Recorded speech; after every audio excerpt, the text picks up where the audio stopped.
Hello. The Divine Code reading for August 28th, pages 163 and 164. We're in the chapter, Which Actions Make One Liable for Idol Worship? Topic 19. For an idol customarily served with a stick. For example, its customary service involves waving a stick before an idol, but without breaking or throwing the stick before it. If one throws a stick before it, he is not liable for a capital sin.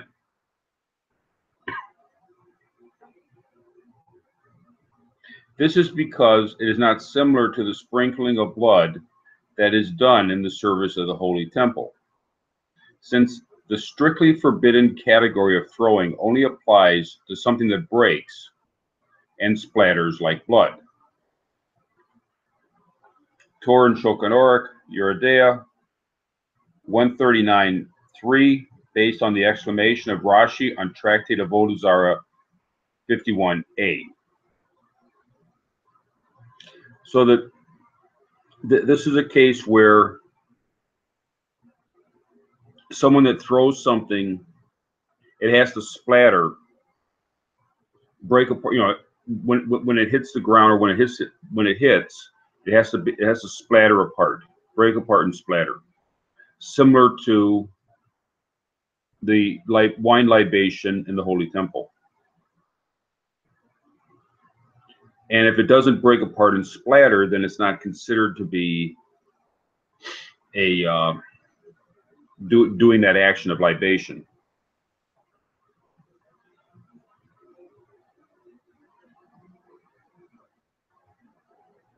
If and there's an idea that, you know, when we talk about waving a stick, that's a reference to an object that is used in service for the idol, other than typical items that are used for libation.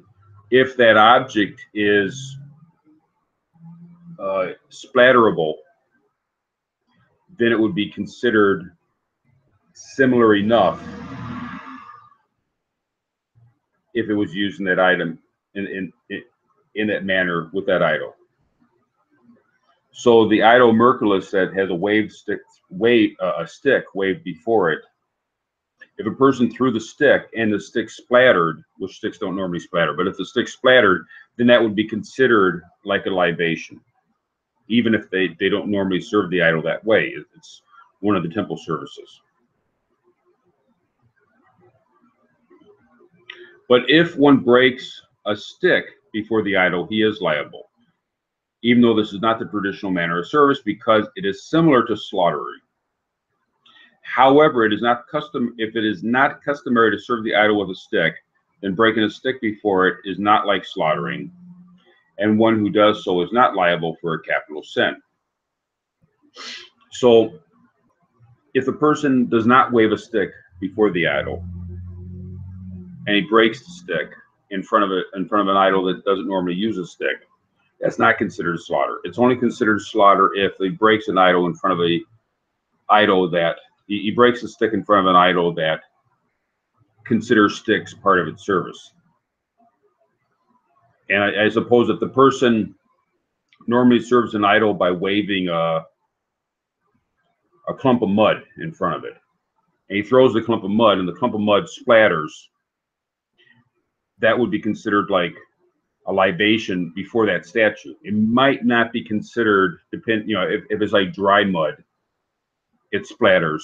If someone throws dry blood and it splatters in front of an idol that doesn't consider that to be something for the service of that idol,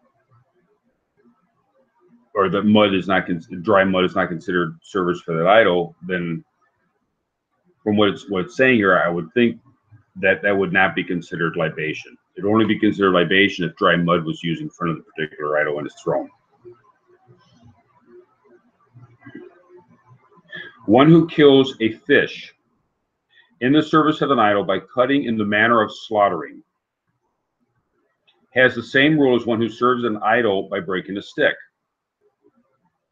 If its traditional manner of service uses a fish for any ritual, the person is liable for a capital sin, and if not, he is not liable.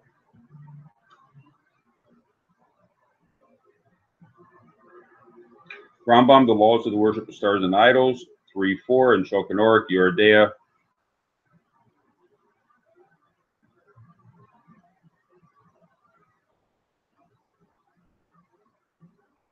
139.3, based on the explanation of Rashi and Tosafot on Tractate of Avodah Zarah 51a. However, according to Ra'avad, a person is always liable for capital sin of breaking a stick in service to an idol, even if it is not the customary to serve the idol in any manner with a stick, because breaking a stick is always considered to be similar to slaughtering. So apparently, according to one opinion, breaking a stick would also, perhaps throwing a clump of dry mud in front that splatters in front of an idol, might be considered like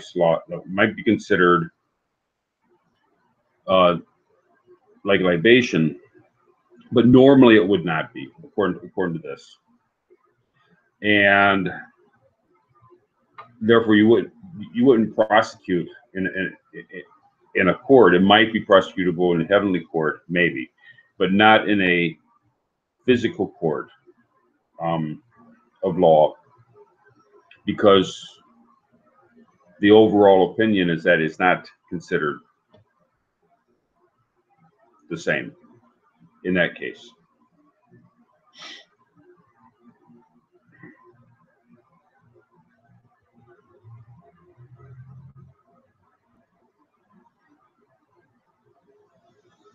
See Tractate of Avodah Zarah 51a, which implies that a fish whose nick is not like that of an animal has the same ruling in this context as a stick.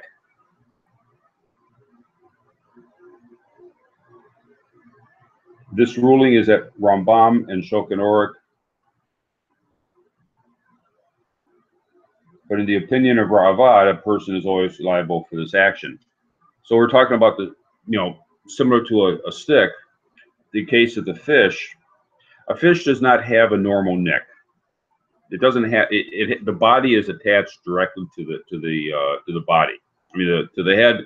The head is attached directly to the body without what's considered a neck. In the case of birds and mammals that have a neck, it's clear cut. Pardon the pun. It's clear that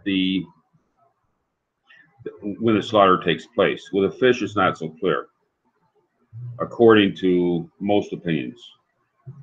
Therefore, if the fish is used in the service of the idol, if a person waves a fish in front of an idol, that's a normal method of serving the idol.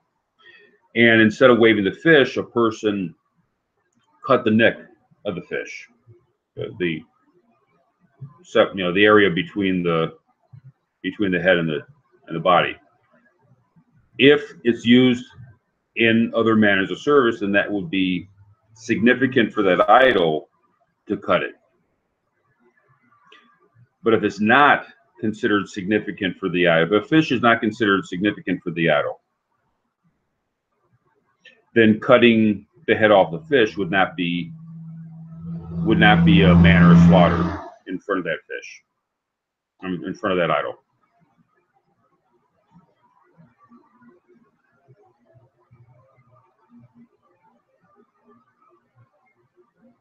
Topic number 20.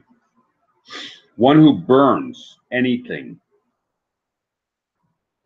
to an idol or demon is liable. Shulchan Aruch, Yeridea, 179:19.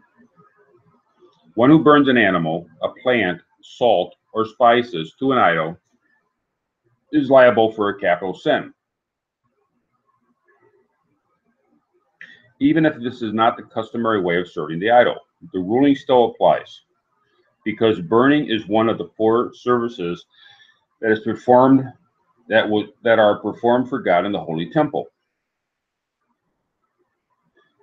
A person is liable for any actions similar to these in service to any idol, even if it is not the usual manner of service.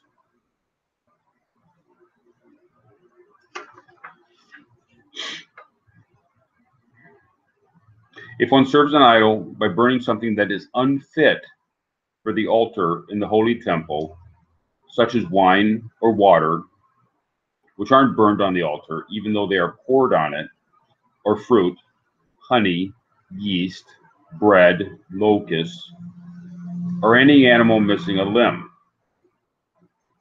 all of which were unfit for burning on the temple's altar. He is liable because burning anything resembling the services of burning incense and sacrifice in the holy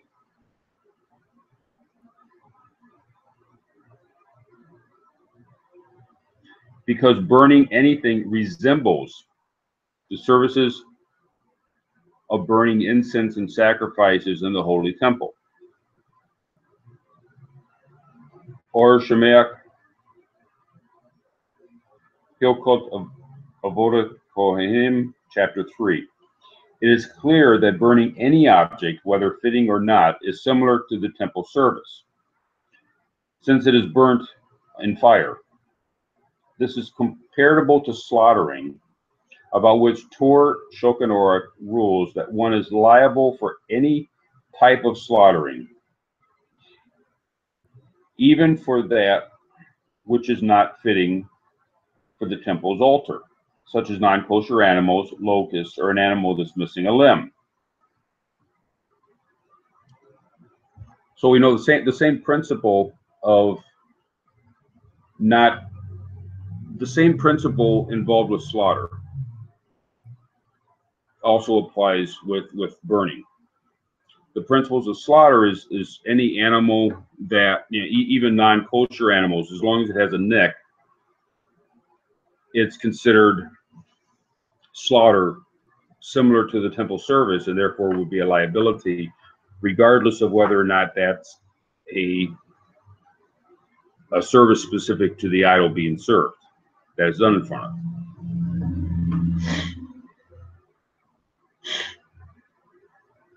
However, if one burns anything in a degrading way, for example, if he burns manure or dung, he is not liable for a capital sin, similar to the ruling for one who pours out urine to an idol, as stated in topic 17 above. So if the person does something degrading in front of the idol, if he burns something that would be disgusting, then that would not count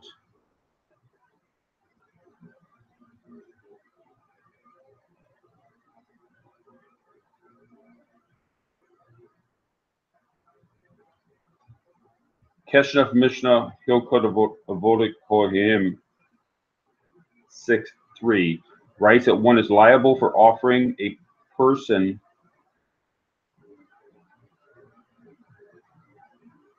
I'm sorry, that's for the next part there. So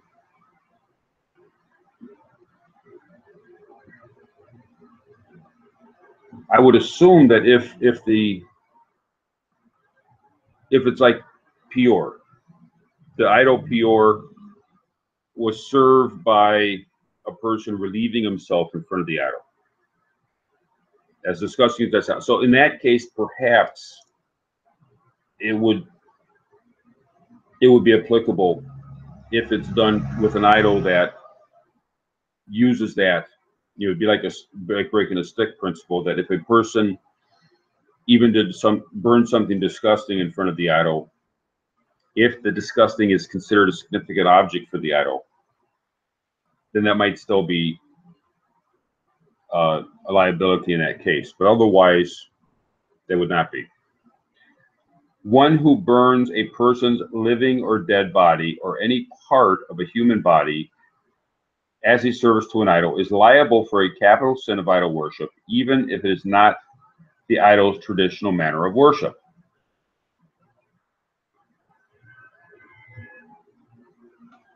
Keshnaf Mishnah, Hilkot Avodah Kohanim 6:3 writes that one is liable for offering a person, even if this is not the idol's customary service, even though one is always liable for murder.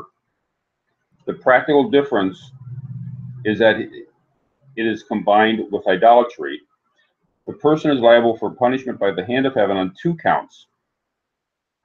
There is also a practical difference as to whether one burned the body after someone else had killed the person, or if he burned just one limb of the body. So a body would also be considered, a human body would also be considered, if it was burned before the idol, would be, along with the other objects that might be burned in front of an idol, as similar to the burning of incense in front of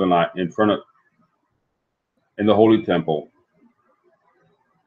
and therefore would be a capital offense for the person doing it.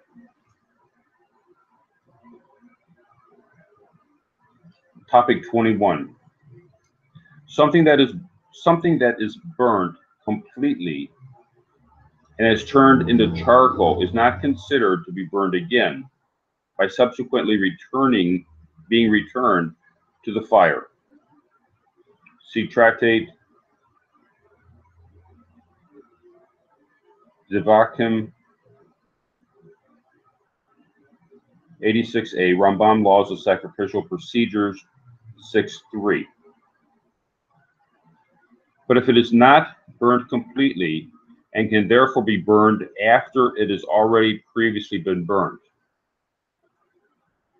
See topic 4.6 below, chapter 4, topic 6 below, in regards to one who serves the idol Moloch by passing a person who has previously passed through the fire to the idol.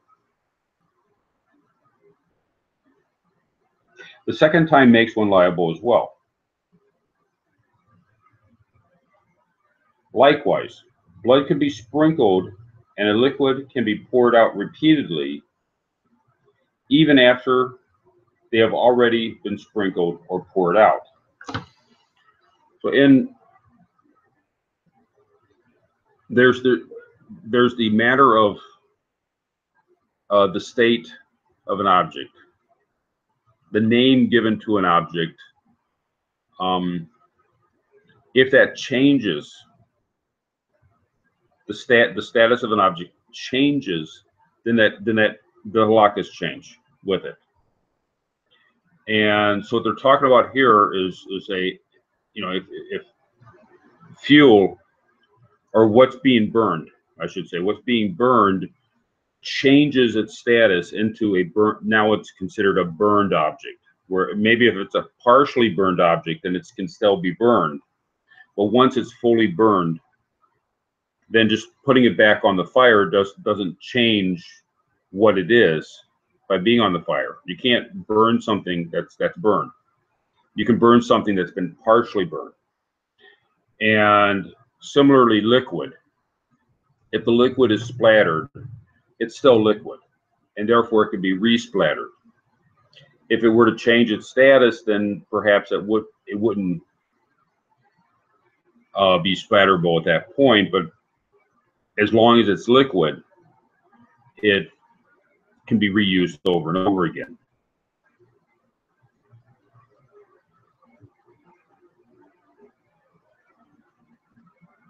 So it all depends upon whether or not what's being done changes its status. That would be similar also to the animal that is slaughtered with half of its esophagus or windpipe cut. Then slaughtering it further doesn't change its status anymore. It's already considered a slaughtered animal. Therefore, continuing to cut it more won't change its status, and therefore the after slaughter cutting, it would not make one liable. That's a similar concept being presented here. Thank you.